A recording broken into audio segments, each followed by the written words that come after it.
okay, cool, I'm giving you this client.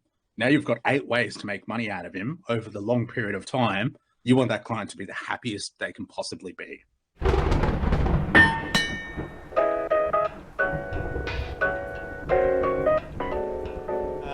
Cool. So I've thought long and hard and deep about this. I came from a sales team, used to run sales teams, blah, blah, blah. So I've kind of taken some of those elements and then imported them into the delivery team. So I've actually got 8 different segments that somebody can earn commissions based off. Now, one of the big things that I found is I pay for commissions on the previous month. So there's always a big check coming, which gets them excited, which kind of keeps them in that role. You know what I mean? And that kind of, you were talking a little bit about that, but it's really based on how you've kind of structured your company. Now I know a little bit about your service offering there, Sam. Once they're on board, is there any way for them to step up on pricing, or is there a value ladder you can tack on additional services? Or yeah, so we're going to roll out Facebook ads now.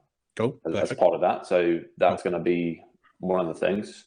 Potentially, well, I think we ruled it out last week, but we were thinking about doing a bit of video work, but I think it's not really going to be worthwhile after our conversation last week. So we'll stick with Facebook ads, do that well.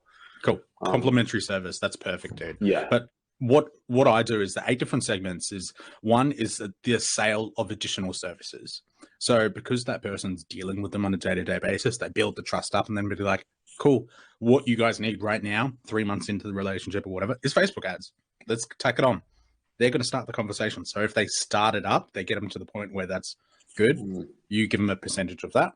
And then I've also got scaling up. So how my ad spend works, you know, we package it into certain levels. 0 to 10K is this price, 10K to 20K is this price, blah, blah, blah, all the way up.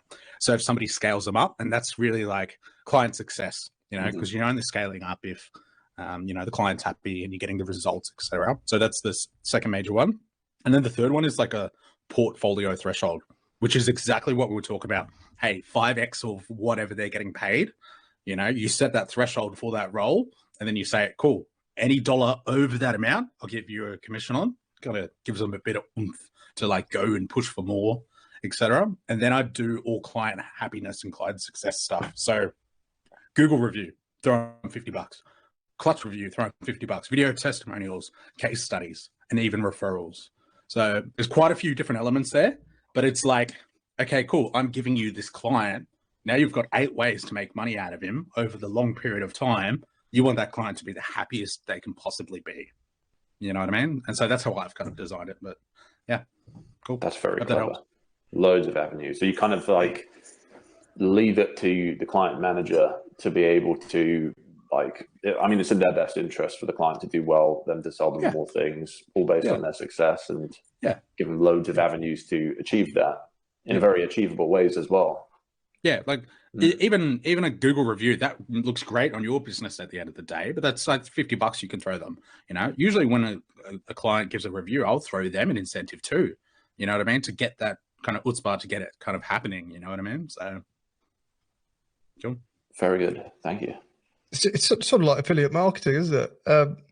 But I've done the same. I've tossed $50 code to people that leave me a review for God tier. So absolutely cock on there, Liam, with all those different avenues.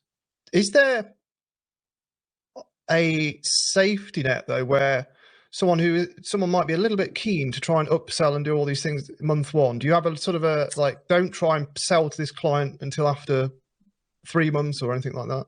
So how I've kind of got my project management system set up, sorry, is there's a first 90 days, which is a scaling program, and then they kind of hit into a maintenance program. So within that first 90 days, there's certain points where I give them the suggestion of going ahead and going, you're either you want to scale up now, or you want to go ahead and try and offer a different service. So like even doing things like down sales, you know, like you could, you know, like click cease or something along those lines, like additional services that people think about. 14 days in or 30 days in, you go, hey, we've been monitoring the traffic on your particular market, and we've found that there is a lot of fraudulent clicks. Like you just throw them in a dummy account for a little bit, see if there is, and then you go, hey, yeah, it's $40 a month or whatever. Even though it's a downsell, you're selling a software that doesn't take any additional time off your plate, doesn't take any maintenance for you to do. Pretty much like $40-50 worth of profit all day. You know what I mean? So there's just little things. Yeah, they all add up. They all add up, especially with scale. You and Sam are both, at scale where you're doing 20 accounts, 30 accounts, 40, 50. You're going for more and more and more. So it's all these add up, but you are very process driven. So you've got a specific process to go through, which triggers these points of upsells, cross sells, review gathering, and so on. I believe that is in the massive onboarding checklist that's inside Forge to trigger a review after 90 days as well. I don't even know if anyone uses that massive checklist, but that's in there as well. So yeah, it's good. Good idea.